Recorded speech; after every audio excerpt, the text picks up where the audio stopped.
गांव की सुबह हमेशा उम्मीद का संदेश लेकर आती है। ओस से भीगी पगडंडियां, दूर मंदिर की घंटी और खेतों में काम करते लोगों की हलचल। ऐसे ही एक गांव में रहती थी दिया। दिया एक साधारण किसान परिवार की बेटी थी। उसके पिता हरिराम सुबह 4 बजे उठकर खेतों में चले जाते थे। उनके कंधे झुके हुए थे, मगर इरादे बहुत मजबूत थे। दिया की माँ सुशीला घर और पशुओं की देखभाल करती थी और खाली समय में दूसरों के कपड़े भी सिल लिया करती थी।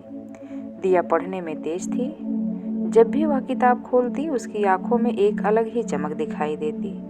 उसको लगता था, अगर मैं पढ़ लूं तो इस मिट्टी की किस्मत बदल सकती हूँ। लेकिन गांव की सोच ही अलग थी।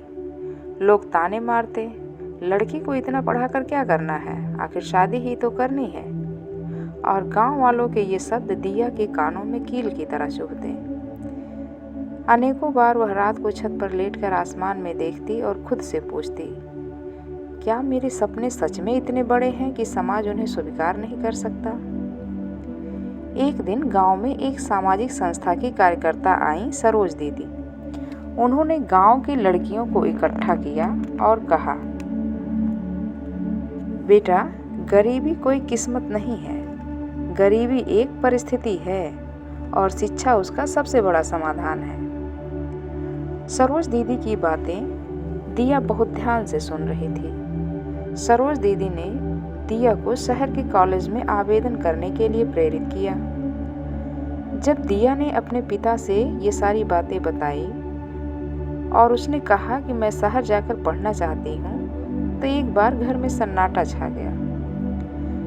उसके पिता बहुत देर बाद बोले, बेटी, पैसे तो कम हैं, मगर तेरे हौसले बड़े हैं। अगर तू तैयार है संघर्ष के लिए तो मैं भी तैयार हूँ। और उसकी माँ ने चुपचाप अपनी बचत की पोटली निकाल दी। दिया शहर में पढ़ाई करने के लिए तैयार हो गई। शहर में अनेकों प्रकार की चुनौतियाँ थी, तेज रफ्तार, भीड़, शोर और प्रतियोगिताएं। दिया शहर में जाकर एक छोटे से किराए के कमरे में रहने लगी। उसी कमरे में 3 और लड़कियां पहले से थीं। कमरे में कम जगह थी, साधन भी कम थे, मगर उसके सपने बड़े थे। कॉलेज में पढ़ाई अंग्रेजी में होती थी। शुरू के दिनों में उसे समझ कुछ नहीं आता।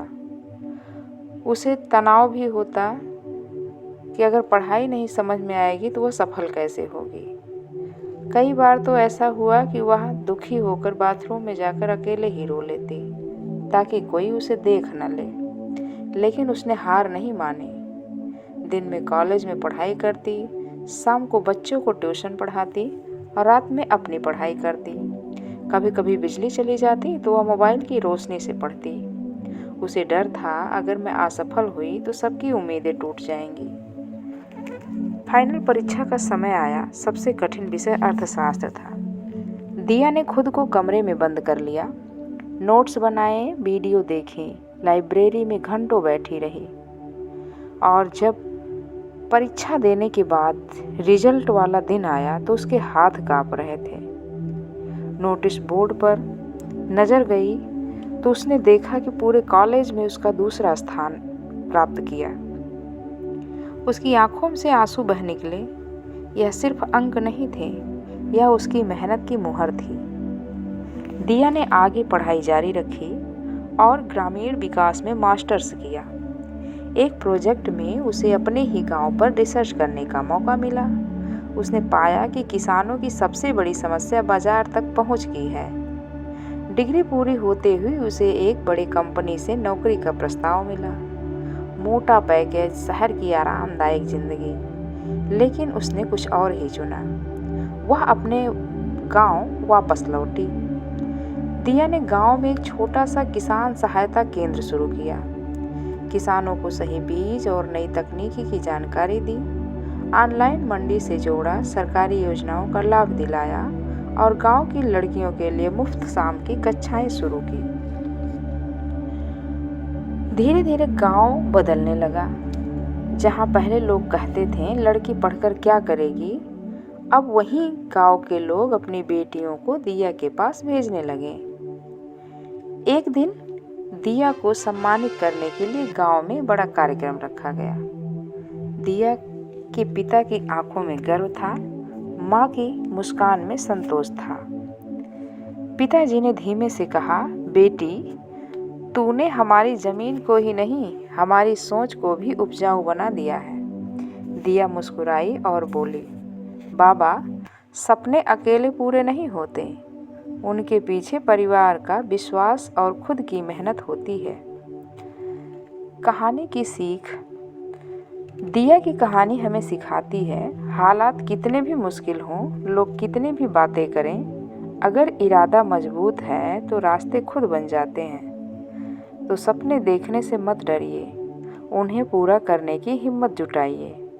और हाँ दोस्तों, कमेंट में ज़रूर बताइए आपका सबसे बड़ा सपना क्या है। और याद रखिए, छोटे गांव की गलियों से भी बड़ी उड़ान भरी जा सकती है। तो दोस्तों, मिलते हैं अगली प्रेरणादायक कहानी के साथ। तब तक बने रहिए एजे स्टोरी लैब के साथ। नमस्ते दोस्तों।